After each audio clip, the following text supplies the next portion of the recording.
Hi there, BookTube! My name is Christina and today, finally, in autumn, I'm able to film the first video for my 12 in 12 kind of challenge, kind of plan, kind of project that I had the idea to have this year. But unfortunately it didn't went so well, not as well as I expected at least. And here I am to talk to you about my very first book that I read for that project. So just to give you a brief sum up, if you're interested you will see the whole video linked down below.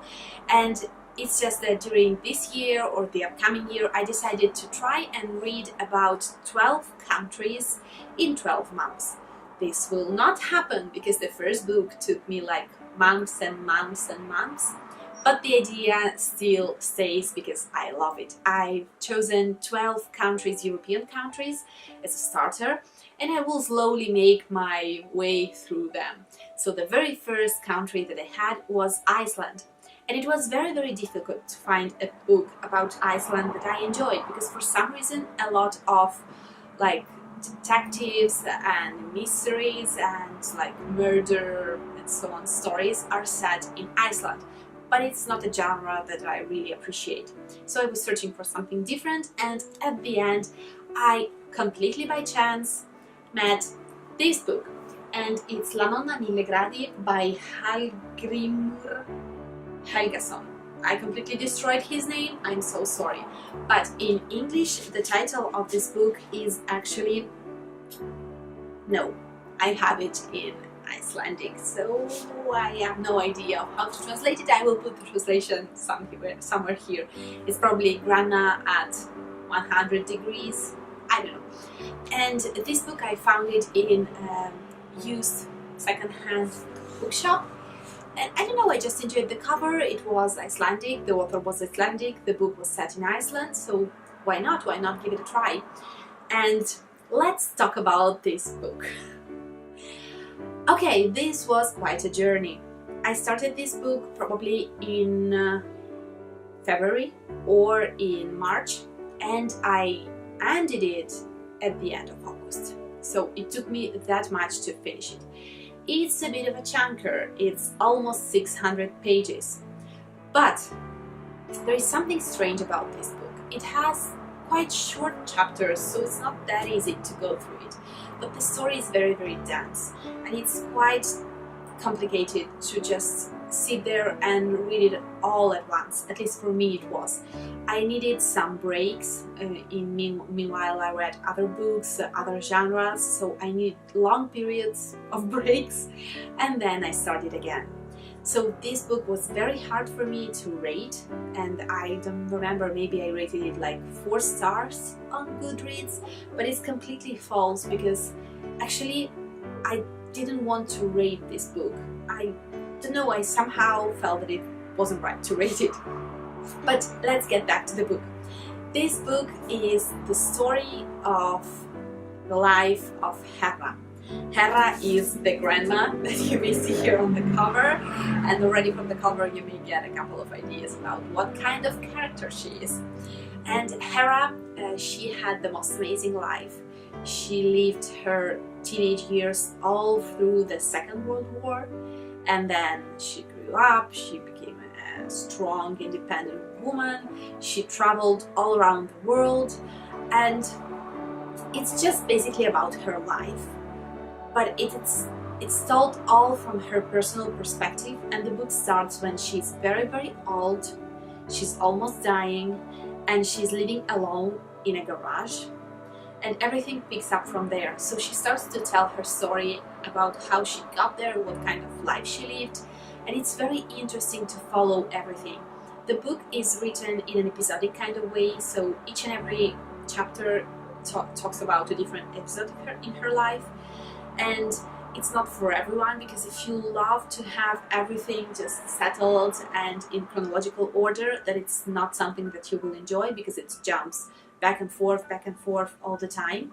Personally, I don't mind this kind of structure, I like it. So this wasn't a problem for me. For me the problem was really the kind of episodes that she was talking about, because as you may imagine, being a teenage during the Second World War war wasn't exactly a piece of cake. So there are a lot of very brutal, a lot of very hard moments that are described, so it's not so easy.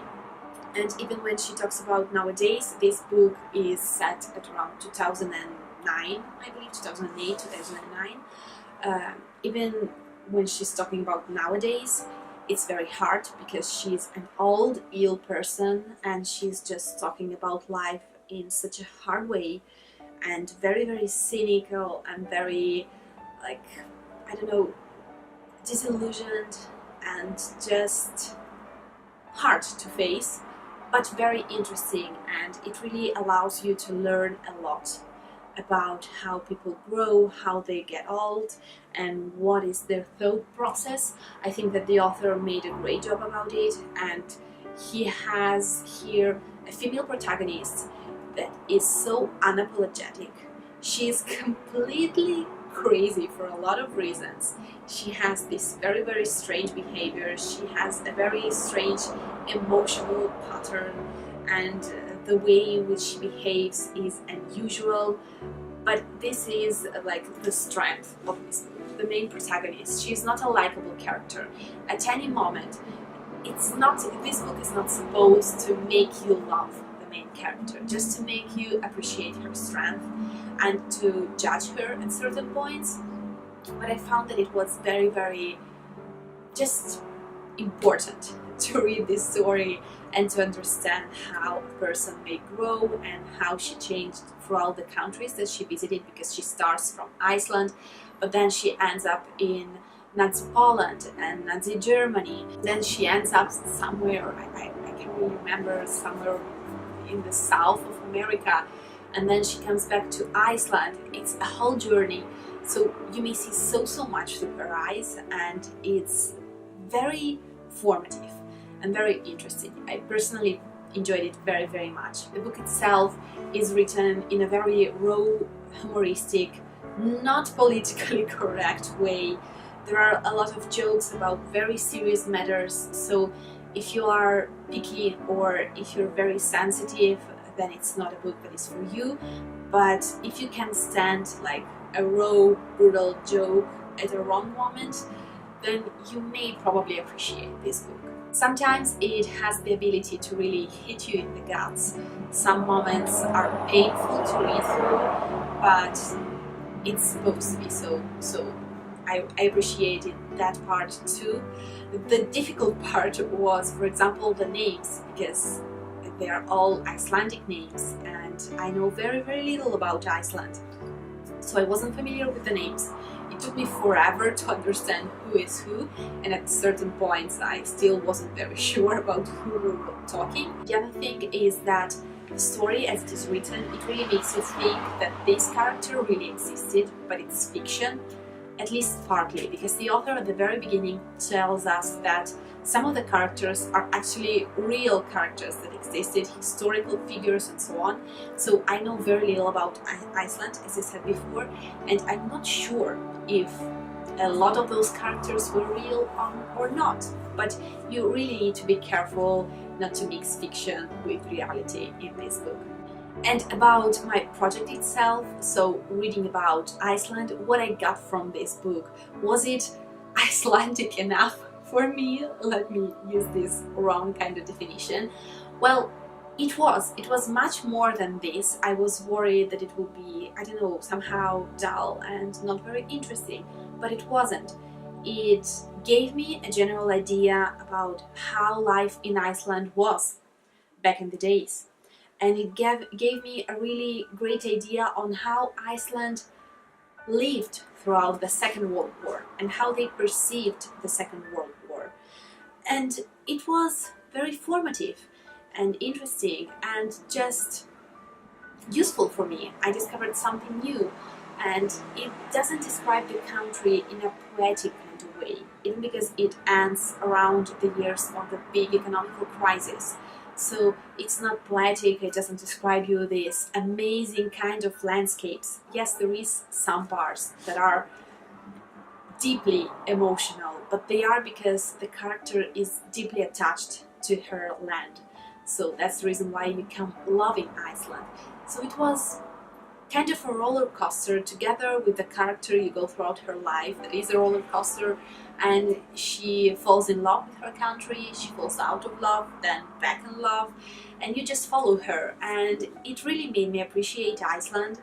And I don't know, it's my first time reading something written by an Icelandic author, so I don't know if this is the way in which a lot of them describe things, if they are also raw and just direct in telling their story or not, but I found that it was interesting and unusual for me, so I really enjoyed it and I learned a bunch of things from this book, so I think that it was definitely worth the effort. It took me months, but I'm very satisfied with my achievement. Maybe it's just 600 pages, but for me it was so much more. I was so happy when I finally finished it, and actually before me my father read it and he really appreciated it. Till the first half of the book he was like laughing all the time, and then the second half he told me immediately that it would be rough and hard and maybe I won't be able to finish it. I finished it. Some parts literally gave me nightmares the night after I read the book, but still I believe that it was worth it. So if it will happen to you, I suggest you to read this book if you're an adult reader. It's not for children, it's not for young adults, I don't think so. Just keep it in mind, it's a book for adults, and if you're interested in a life story with all of its bad and goods, then this book may be something that you may actually enjoy. I hope that you enjoyed this strange kind of review, kind of not video, and let me know down below if you've ever read this book, because from what I see, just a little amount of people have read it, so I'm curious to know other opinions about it. And I will see you very soon in my next video with my second country. Bye! Ciao!